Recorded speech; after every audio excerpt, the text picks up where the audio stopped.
Good morning, everyone. Welcome to another episode of The Word for Today with LagosHouseWife.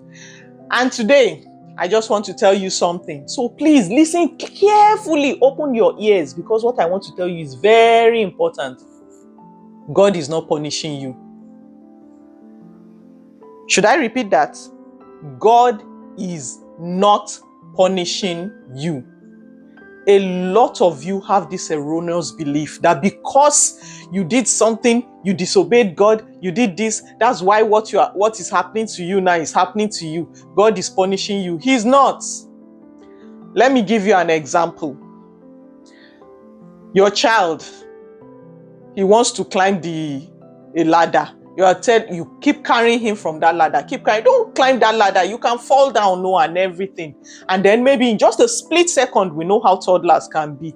You turn your back, the child climbs that ladder, falls down, and injures himself. Did you punish that child with the injury? No, you did not. That's what happens to a lot of us. We make decisions and we face the consequences of our decisions. I always tell people, you are free to choose your decisions, but you are not free to choose the consequences of your decisions. Now, when that consequence happens, God is not gloating and saying, good for you, Shebi, I warned you. I know there are some of us parents that will tell our children, Shebi, I warned you about that, you see now, and we ignore. That is not who God is. God doesn't do that. Let me tell you what he does. He's there with you saying, come, I want to help you. He's a God who never ever desires to see us suffering. No, that's not what he does at all.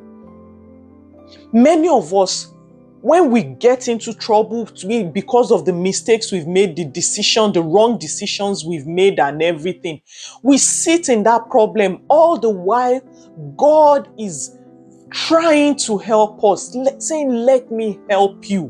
Let me help you. I always tell people, I'll say, there's this prayer, or should I say when I'm praying, there's this thing I tell God. I'll say, because of you, I will never know what it is to suffer the consequences of my mistakes. It's something I thank God for, because from the time I understood that the moment I make a mistake, run to God, run straight to Him. I tell people, if you are going to fall in God. If you are going to suffer, let it be in God. As long as that thing is not able to take you away from God, you are in good hands, because He will restore you. That thing you think is an eternal mistake, no, it's not an eternal mistake with God. That's His specialty. That's why He says in Isaiah 61:3, to comfort those who mourn in Zion, to give you beauty for ashes, the oil of joy for mourning, the garment of praise for the spirit of heaviness, that you might be called the tree of righteousness, the planting of the Lord, that He might be glorified. That is the specialty of God. He turns things around. I tell people, I said, I will never know what it is to lose a battle. Why? Because I make sure whenever I'm faced with any battle, na me and God gidigba. Please stop allowing your mistakes, no matter what they are, take you away from God. He's the one that can fix it. And let me tell you what He does with it.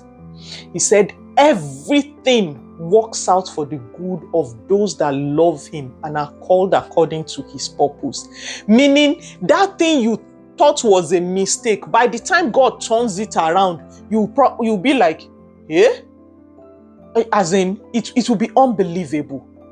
Everything that the enemy meant to break me down, God turned it around for my good. My life is a life of perpetual victory. Not because I don't make mistakes, not because I'm perfect. No, because I ensure I still take it to God. I still hand it to Him. Oh, Father, I have erred. I disobeyed you. Even if it's deliberately, not by mistake, even if it's deliberately, I still go to Him. Father, forgive me. He's a loving God. He's a loving, loving, loving God who desires to make your life beautiful, to make your life wonderful, to express his greatness, as in to use you to boast, to use you to prove to the world the extent of his faithfulness, his love, and his power. All you have to do is allow him. Stop letting the enemy keep you guilty, festering your mind with thoughts of guilt, of pain. No, it has happened. It has happened. Hand it over to the one person who can do something about it. So please, no matter the mistake you have made in whatever area that people are thinking you cannot have a comeback from it, please let them know that you have a God. There's something I know about God. He's a God of restoration.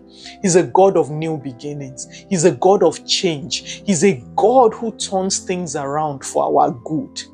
Please go to that God. How do you go to him?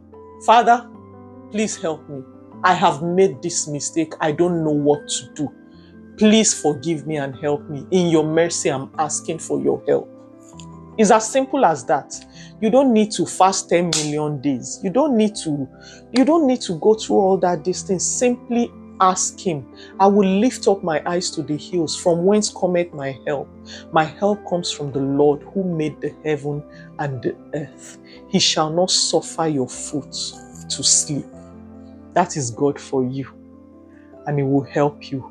Turn to him today, and the Holy Spirit will lead and hold you and stay with you every step of the way to bring you out of that situation in Jesus' mighty name.